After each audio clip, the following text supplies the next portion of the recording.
السلام عليكم. الأهلي بطلا لدوري أبطال أفريقيا للمرة ال 12 في تاريخه، إنجاز غير مسبوق لأي نادي جوه قارة أفريقيا. بعد ما بتاخد البطولة ال 12 في كذا حاجة أو كذا سكة بتتفتح لك، يعني أول حاجة إن أنت هتخش مبدئيا كده دوري أبطال أفريقيا السنة الجاية وأنت البطل، فمش هتخش في حسبة اتحاد الكرة الجميل بتاعتنا ولجنة ورابطة الأندية مين الأول والثاني والثالث والرابع. أنت خلاص كده كده ضامن إنك تلعب في بطولة أفريقيا السنة الجاية. وارقام صغيره كده ايه بنقعد نعدها مع بعض. اول حاجه انك وصلت ل 22 ماتش من غير ولا هزيمه، ان انت هتلعب كاس العالم للانديه بنظامه الجديد الانتر كونتيننتال في شهر ديسمبر. ان انت الاهلي في البطوله دي دخل فيه جون واحد، ما خسرش ولا ماتش، دخل جون واحد من شوطه كده كانت عشوائيه في دور المجموعات.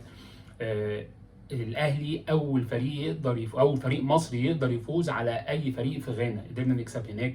الاهلي اول فريق قدر يكسب سيمبا في تنزانيا. ارقام وحاجات كتير جدا جدا لازم نستفاد منها البطوله دي. ده غير ان هي طبعا كانجاز تاريخي ان انت خدت البطوله 4 مرات في اخر 5 سنين متتاليه بتوصل للنهائي. فدي حاجات كلها تفرق معانا كجمهور وكتاريخ. طيب ايه تاني اللي ممكن نبنيه على البطوله دي؟ انت ممكن تبني كذا حاجه. انت بتستفاد من لعيبه اصلا كنت يعني قلقان او مش مديها فرصه، واكتشفت ان هم يقدروا يشيلوا النادي الاهلي. رقم واحد منهم وانا شايفه نجم البطوله، طبعا الكوره لعبه جماعيه والكلام الحلو ده كله، لكن نجم البطوله بالنسبه لي هو مصطفى شوبير. الراجل اللي عمل 9 كلين شيت. الراجل التسعه كلين شيت دول منهم 5 بره الارض، يعني اكتر من 50% قدر يعمل كلين شيت ضد تونس والجزائر وتنزانيا وغانا وكونغو. الخمس ماتشات دول قدر يعمل كلين شيت. فالموضوع ما كانش سهل ان انت بعد واحد زي اصابه محمد الشناوي الحارس الاول في منتخب مصر وفي مصر عامه وفي النادي الاهلي يتصاب وتكمل البطوله. لاعب زي مصطفى شوبير ما كانش عنده خبره الاحتكاك قوي.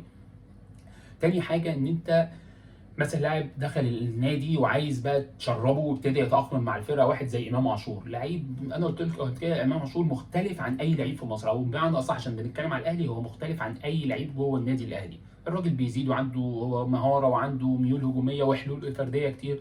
فواحد زي امام عاشور نفسيا لما ياخد بطوله زي دوري ابطال افريقيا بعد السنين دي كلها اللي هو بيلعبها في الدوري المصري، فدي هتفرق معاه جدا. وسام ابو علي راجل واحده واحده بيجي. لكن دي لعيبه دي تبني عليها، يعني دي لازم نبني عليها، بالذات ان انت معاك مدرب قوي جدا. يعني انت معاك مدرب خلاص. كولر بعد هنا مرحله ان احنا نقعد نقيمه والكلام ده كله. الراجل برضو ما هو كولر ده ما كانش بيطلع يشتكي، ولو اشتكى هيبقى حقه والناس ممكن تمسك في كلامه. الراجل لعب دوري ابطال افريقيا، ومن شهر يناير الحارس الاول زي ما قلت لكم في مصر مصاب، لعب بمصطفى شوبير. عنده اصابه واحد زي ياسر ابراهيم اللي انا في وجهه نظري كان احسن مدافع في مصر، حتى كان ساعتها افضل من محمد عبد المنعم. الراجل اتصاب منه.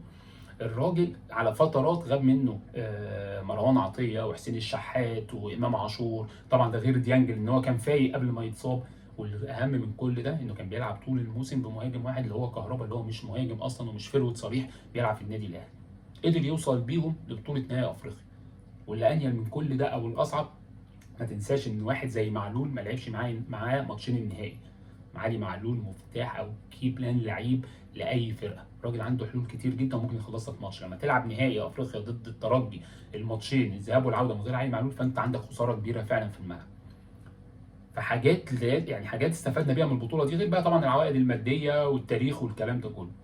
طيب هل ده كفايه؟ اه ده كفايه، ده كفايه دلوقتي. ان المرحله ديت ان النادي الاهلي هيقعد فتره، وده اللي انا بقى خايف عليه من جمهور الاهلي، انك لما تقعد فتره قدام شويه ما توصلش لنهائي افريقيا وما تاخدهاش بعد المتعه اللي انت شفتها في الخمس ست سنين اللي فاتوا دول، تبتدي ايه الدنيا تتشقلب شويه كده وكل واحد ايه يطلع اللي جواه. لكن احنا هنا لازم مجلس الاداره يدعم كولر للفتره اللي جايه.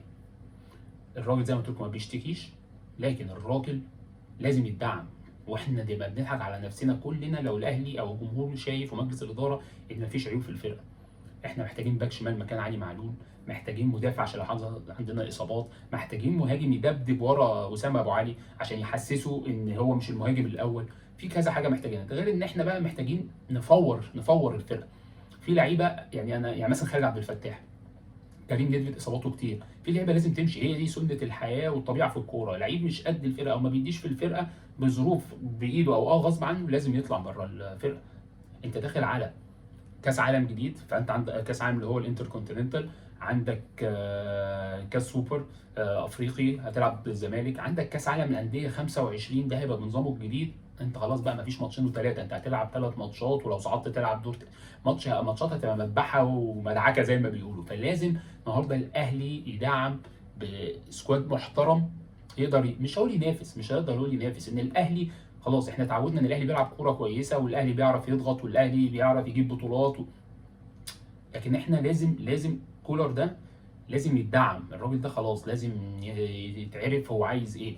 ما هو الراجل برده مش طبيعي ان هو جاي في سبتمبر 22 بقى ما كملش سنتين، خد دوري واثنين كاس وثلاثه كاس سوبر مصري بنظامه القديم والجديد واثنين افريقيا وبرونزيه كاس عالم، وما ندعموش بقى خلاص. ما هو الراجل خلاص دخل في فتره انه محتاج بقى لعيبه، لازم يتصرف ويجي لعيبه في النادي. فده اللي انا كنت عايز اتكلم فيه معاكم، ان احنا خلصنا بطوله افريقيا ومش انا مش مع الناس اللي يقول لك خلاص زي بقى جمهور الاهلي المتعصب اقول لك لا خلاص خلصنا بطوله افريقيا نفكر بقى في ال 13. لا احنا نركز في الدوري ونركز في الكاس ونركز في كاس السوبر الافريقي وكاس سوبر عندنا حاجات تانية نفكر فيها. الف مبروك جمهور النادي الاهلي. النادي الاهلي محتاج دعم، لعيبه دعم تدعم الفرقه بمعنى اصح. لازم مجلس الاداره كله يبقى متفق على القصه دي، علشان فعلا طموحات جمهور النادي الاهلي زادت، وبالذات بعد اللي شافوه في اخر 4 5 سنين. كمان مره ببارك لجمهور النادي الاهلي، وان شاء الله اشوفكم في حلقه جديده. سلام.